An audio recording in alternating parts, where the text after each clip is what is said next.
Hello everyone. Today I'm going to be talking to you a little bit about the importance of a strong personal brand when it comes to academia.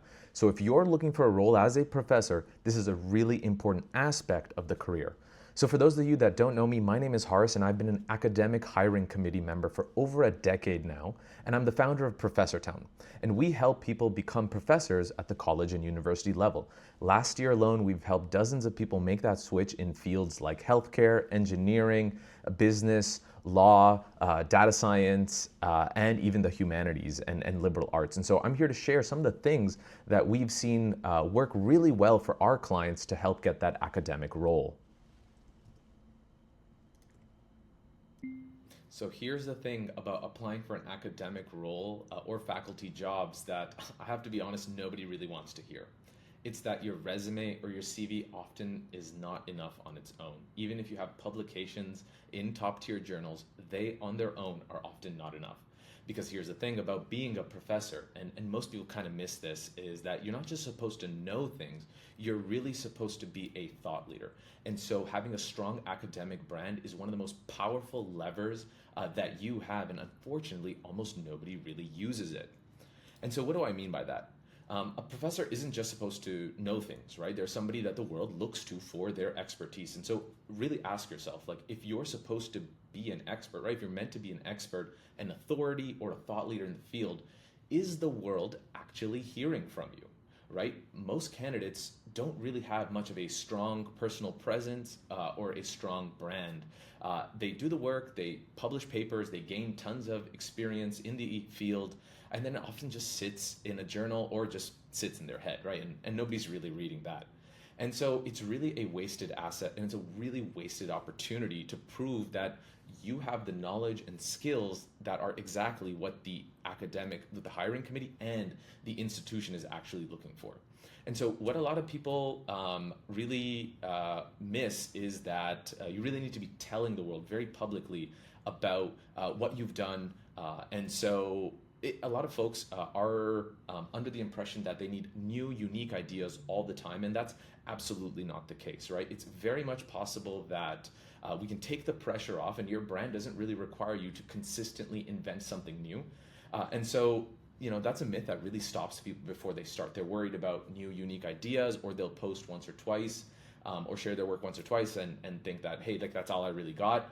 And so you really don't need to do that. And so one of the things that I like to through with my clients is that you can take one piece of your work, like one publication or one work experience, and actually share it in multiple different ways. So practically speaking, what does that look like? Well, it could be a LinkedIn post, and then you turn that LinkedIn post into a quick YouTube video, which again you share on LinkedIn.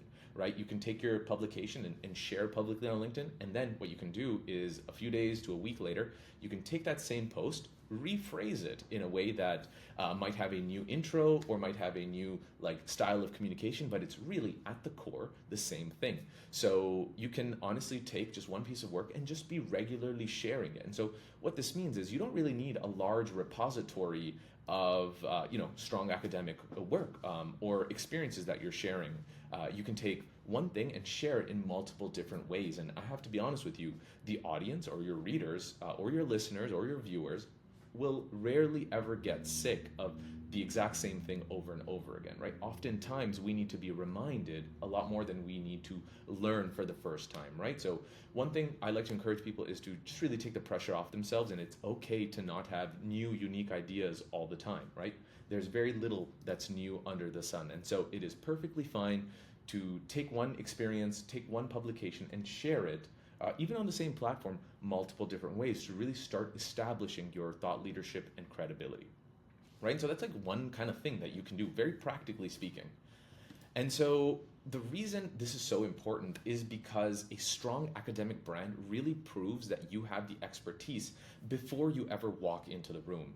And so it's very public evidence that's time-stamped, it's recorded, that you know your subject, right? And you can communicate it as well. And as a professor, communication, whether it's communicating research, whether it's communicating publications, or even communicating with your students, communication is really the whole part of the job.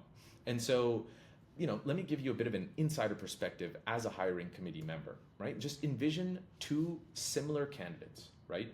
One of them just applied with their CV, and that's about it. And then the other one did their CV, but then on the side, behind the scenes, they have been posting for a long time, right? They've been posting once a week for months on end. And when I look them up, and myself and other hiring committee members will look people up while reviewing their CVs or before the interview.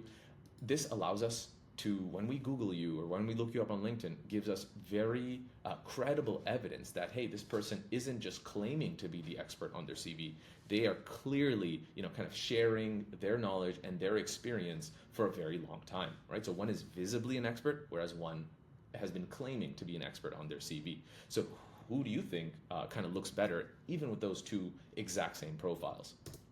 And so I mentioned that I look up every single candidate, and I literally, as I'm reviewing CVs, and for every job posting there are hundreds of CVs, I look up every single candidate, and the ones who have a strong online presence, sharing about their subject matter, those are the ones that they get the call, they get a better screening score. And so we want to know who you are beyond the page. And so every hiring committee member that I've spoken to does this, right? A quick Google search is very easy, and it's really a part of our regular practice.